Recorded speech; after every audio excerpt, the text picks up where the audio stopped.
What is an intercept? Robert? Where it like touches the axis. Where it touches the axis. It meaning the graph. Okay, do you guys all remember that from Math 1? Wherever your graph, whatever shape it is, where it touches the x-axis, that's called an intercept. So, on this graph here, this first one, what is our x-intercept? 3. So we want to write it as an ordered pair, 3, 0. What's your y-intercept? 0, 2. Okay. What about the second one? What are the x-intercepts? Good luck, Ryan. Thank you.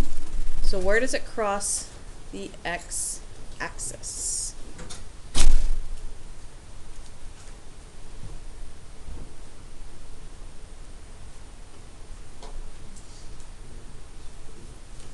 What was that? -2, 0 and 2, 0. What about the y-axis? 0, -4. Okay, anyone remember what this graph is called? Quadratic. It's a quadratic, and we call the shape a parabola. This is what we're studying, like I said, for another month or so, is this shape here. What's this? Linear. What's this? Exponential. Good. What's the x-intercept on an exponential? No. There is none, because, anyone know the big word? Okay, that is a big word. It does go on for infinity. You might not have learned it yet. It's what we call asymptotic. Okay? An asymptote is a line that you get really, really, really close to, infinitely close to, but you never touch it. Okay, that's the official math name for that line, is it approaches it because it's an asymptote. You don't need to worry about that word too much. We're not doing a lot with exponentials here, but next year you'll learn it. So we don't have an x-intercept because it's an asymptote. Okay, what about a y-intercept? 0, 1. 0, 1. Okay. What do you notice between all the x-intercepts? Is there a pattern between our x-intercepts? 0. Where is that 0? And the y-intercept. The y is 0 for every single one. What about for the x-intercepts?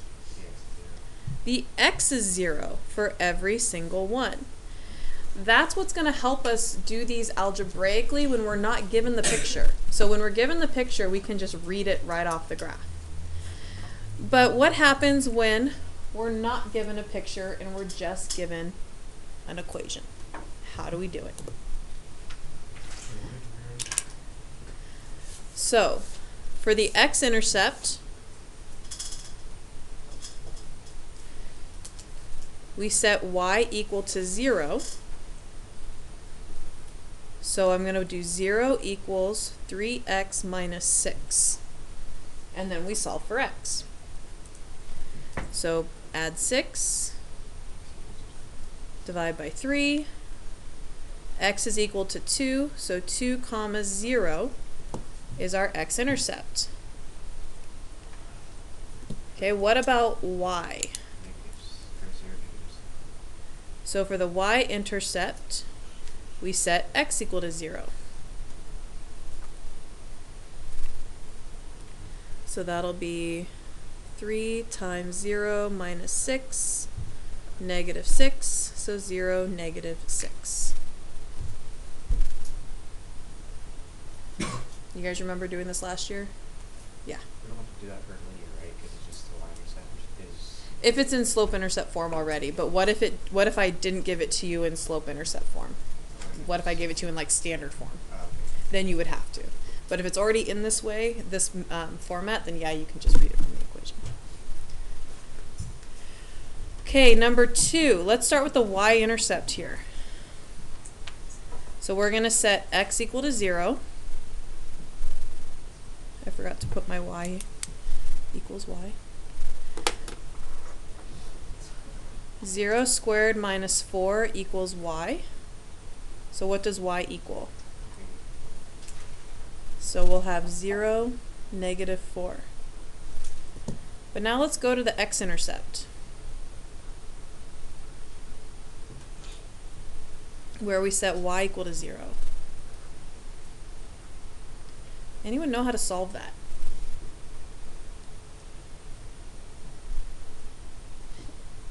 What might you think to do first?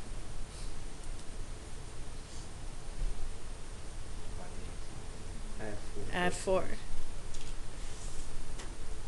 Okay, but have you guys solved something when x was being squared yet? I don't believe you have. You can put a little note here. That's what we're learning on Monday, is how to find the x-intercepts of a quadratic when it looks like this. We're going to spend a lot of time learning different ways to solve for x, the x-intercepts, when in a quadratic, because there's actually 4 different ways you can solve for it. So one of them you already know, but there's 3 that you don't. So we're going to spend, starting on Monday, spend time looking at how we can solve for the x-intercepts, because you haven't learned that yet. Okay, last one. Y-intercept. We set x equal to 0. What is 2 to the 0 power? 1. Remember, anything to the 0 power is 1. So our y-intercept is 0, 1.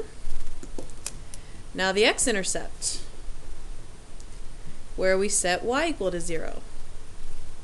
0 equals 2 to the x power. Anyone know how to solve it when there's x up there?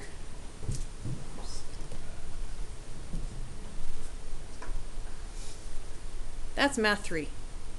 So you're not going to be solving x-intercepts of a exponential graph. You're going to do that next year. But you might be asked to at least find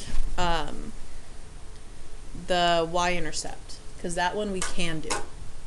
Okay, so linear you guys learned last year. We're going to spend a lot of time doing quadratic. You're going to learn this one more a lot next year. So we're not going to see a lot of it, but just know that you can solve for it. You just need something called a logarithmic function, which you'll learn later. Okay, so most of your assignment today is going to focus on the linear and the quadratic, but you might have some where they give you the graphs, and the graphs might be exponential that you just have to read it from. But you're not going to actually solve an exponential algebraically. Okay?